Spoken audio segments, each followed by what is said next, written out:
Of course, you're not expecting me to have some simple answer. One of the difficulties is that we have accelerated the pace of change so fast that the kind of changes that we require not only sort of won't, but simply cannot be made to happen that fast.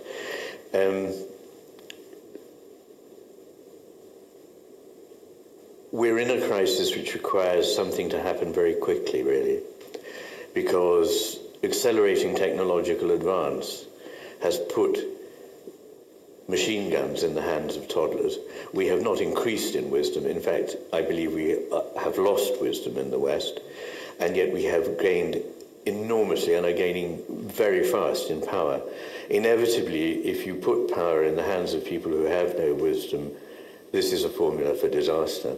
And we see it in the current environmental disaster we're facing.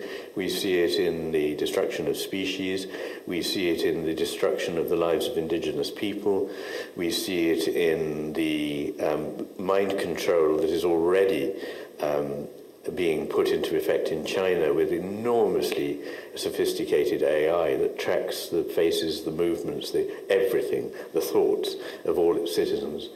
And we believe, oh, well, that's China, but that could never happen here. But that is very naive. Democracy, our kind of democracy, is fragile. It's not the norm. It's something very precious.